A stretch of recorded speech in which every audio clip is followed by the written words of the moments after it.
Jesus, isn't this fantastic? The people, the shouting, the atmosphere. Can't you feel it in the air? The city is alive. This is the moment we've been waiting for, all that time, all that effort, and it's finally going to pay off. You don't look so pleased. Come on, this is a time for excitement, for making plans, for talking about visions of the future. This isn't a time for moping around. This is what we've been working for, isn't it? Why aren't you ecstatic? Oh, the prophecies.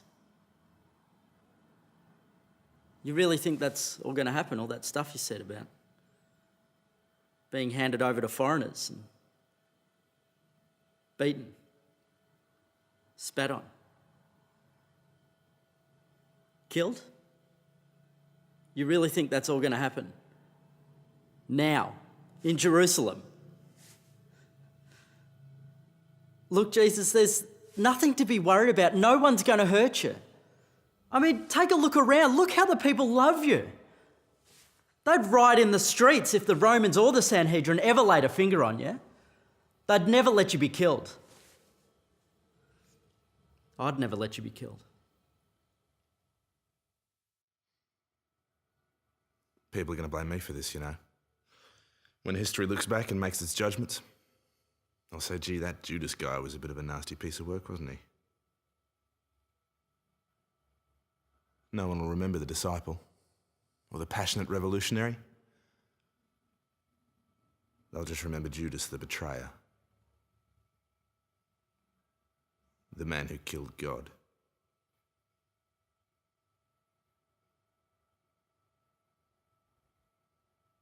It's not like I need the money.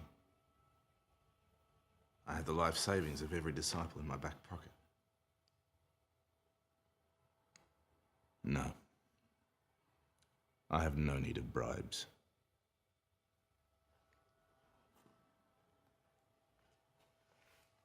It's just that we are an oppressed people.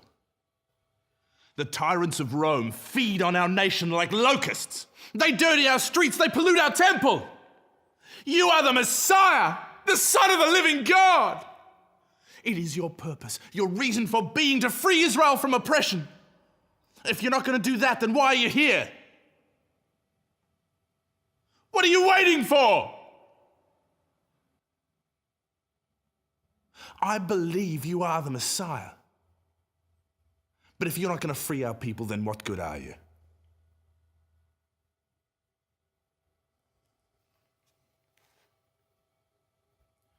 All I want is for the Romans to be gone.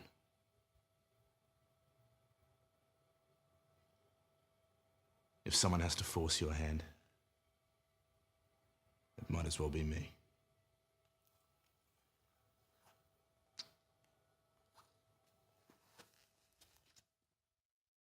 So, you are the Christ, the King of the Jews.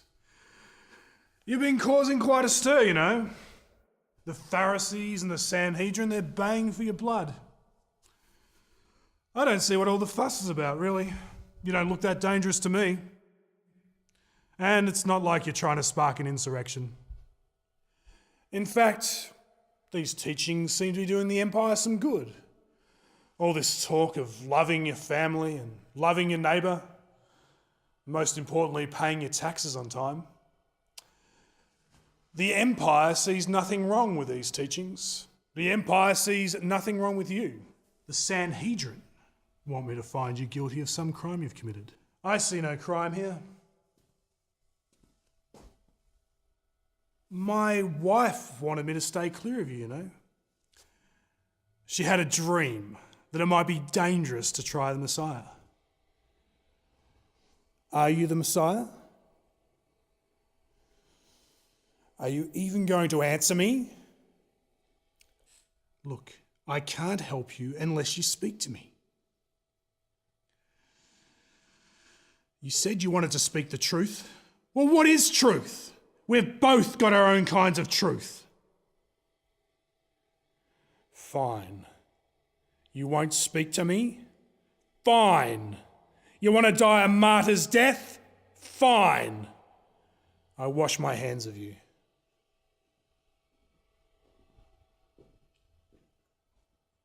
Suppose part of me knew this was coming. Not a conscious part. Not a part I'd be willing to admit to. You told us often, didn't you? I didn't listen. Looking back, I don't think I ever really listened. You're trying to teach us about forgiveness and humility and the truth of God. And all we could do was argue about who was going to be the greatest, and who was going to sit on your right hand. It's like some kind of twisted sibling rivalry. They're all gone now. I can barely even look at you. It doesn't seem to matter anymore.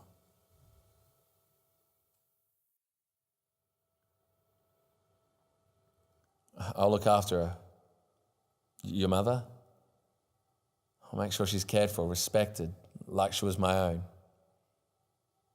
If I can't do anything else, I can do that. You can count on me.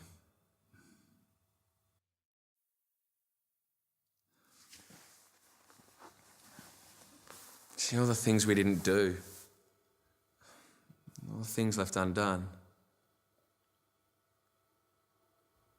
Just not sure whether this is what you intended from the start.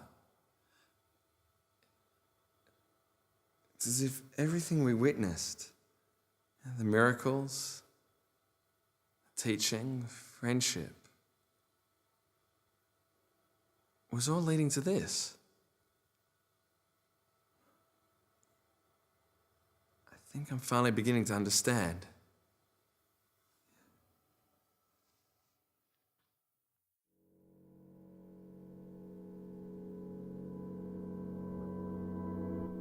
Father, forgive them,